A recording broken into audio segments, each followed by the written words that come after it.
ISL-ൽ ഇന്ന് ആവേശ പോരാട്ടം. കൊച്ചിയിൽ കേരള ബ്ലാസ്റ്റേഴ്സും ഡൽഹി ഡൈനാമോസും തമ്മിൽ ഏറ്റുമുട്ടും. ബ്രസീലിയൻ ഇതിഹാസം റോബർട്ടോ കാർലോസും കാർലോസ് മർച്ചേനയും തമ്മിലുള്ള പോരാട്ടമാണ് കായിക പ്രേമികൾ ഏറെ കാത്തിരിക്കുന്നത്. കൊച്ചിയിൽ നിന്ന് ഞങ്ങളുടെ പ്രതിനിധി വിജേഷ് നടുവിൽ ചേരുന്നുണ്ട്. വിജേഷ്, മറ്റു മത്സരങ്ങൾ പോലെയല്ല, ഇന്ന് കൊച്ചിയിൽ ജയിച്ചേ പറ്റൂ കേരളത്തിന് എന്നുള്ളത് ഒരു വസ്തുതയാണ്. കാരണം ഒരു സമനില, പിന്നെ ഒരു തോൽവി. ഇന്ന് ജയം അനിവാര്യമാണ്. പിന്നെ റോബർട്ടോ കാർലോസ് എന്ന ഇതിഹാസം കൊച്ചിയിൽ ആദ്യമായി വരുന്നു. അദ്ദേഹത്തിന്റെ കളി കാണാമെന്ന പ്രതീക്ഷയും. മറ്റു മത്സരങ്ങളിൽ നിന്ന് ഏറെ വ്യത്യാസമുണ്ട് ഈ മത്സരത്തിന്.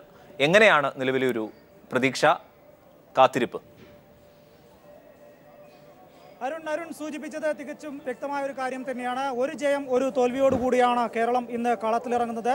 ബ്രസീലിന് ഏറ്റവും കൂടുതൽ ആരാധകരുള്ള കേരളത്തിൽ റോബർട്ടോ കാർലോസ് ഇന്ന് കളത്തിലിറങ്ങുമ്പോൾ മത്സരം തീപാറും എന്നതും ഏറെ സത്യമായ ഒരു കാര്യം തന്നെയാണ്. എന്തായാലും കേരളത്തിന്റെ മാർക്വീ താരം കാർലോസ് മർച്ചേന ഇന്ന് കളത്തിലിറങ്ങാനുള്ള സാധ്യതയുണ്ട്. കഴിഞ്ഞ ദിവസം കോച്ച് വ്യക്തമാക്കിയതും അത് തന്നെയാണ്. മുഴുവൻ സമയവും അദ്ദേഹത്തിന് കളിക്കാൻ സാധിച്ചില്ലെങ്കിലും അല്പസമയമെങ്കിലും അദ്ദേഹം കളത്തിലുണ്ടാകും എന്നും അറിയുന്നു. എന്തായാലും 10,000-കണക്കിന് മഞ്ഞക്കടലിന് നടുവിലായിരിക്കും ബ്രസീലിന്റെ ഇതിഹാസം റോബർട്ടോ കാർലോസ് ഇന്ന് കളത്തിലിറങ്ങുക. അദ്ദേഹത്തിന് ഇതുവരെ നേരിടാത്ത ഒരു പ്രതിസന്ധിയും തന്നെയായിരിക്കും. മഞ്ഞക്കുപ്പായം എന്നും അദ്ദേഹത്തിന്റെ കൂടെയാണ് നിന്നിട്ടുള്ളതെങ്കിലും ഇന്ന് അദ്ദേഹത്തിന് എതിരായിട്ടായിരിക്കും മഞ്ഞക്കുപ്പായം ആരവം മുഴക്കുക.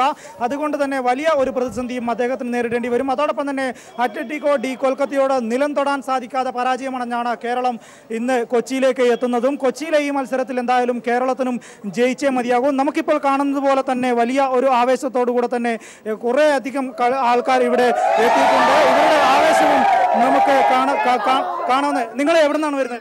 ഞാൻ കളമശ്ശേരി. ഞാൻ 2 മണിയായപ്പോൾ. ഇന്നത്തെ മത്സരം നമ്മൾ പൊളിക്കും. ഇന്ന് സന്തോഷ് ചിങ്ങാനും കാർലോസ് മർച്ചേനൊക്കെ ഇറങ്ങുന്നുണ്ട്. അപ്പം നമുക്ക് നല്ല പ്രതീക്ഷയാണ്. കാവിൻ ലോബയും മിക്കവാറും കളിക്കാൻ ചാൻസ് ഉണ്ട്. അപ്പം ഏതൊക്കെയാണ് തീർച്ചയായിട്ടും കൊമ്പന്മാർക്ക് ഈ പ്രാവശ്യം ഒരു നല്ലൊരു ചാൻസാണ് നമ്മൾ പ്രതീക്ഷിക്കുന്നത്.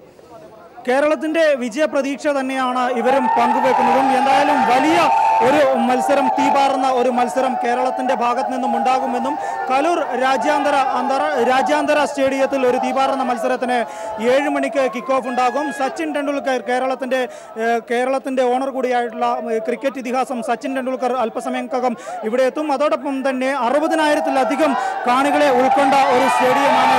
കഴിഞ്ഞ മത്സരങ്ങളിലെല്ലാം തന്നെ 60,000-ത്തിലധികം കാണികളെ ഉൾക്കൊണ്ടിട്ടുണ്ട്. അതോടൊപ്പം തന്നെ ഇത്തവണ ഈ മത്സരത്തിലും 60,000, 70,000-ത്തിനടുത്ത് കാണികൾ ഇവിടെ എത്താനുള്ള സാധ്യതയുമുണ്ട്. ഇന്ന് ഞായറാഴ്ചയാണ്. അതോടൊപ്പം സച്ചിൻ എത്തുന്നു, റോബർട്ടോ കാർലോസ് എത്തുന്നു, ഇതിഹാസ താരങ്ങളെല്ലാം തന്നെ ഇന്ന് കളത്തിലിറങ്ങുന്നു.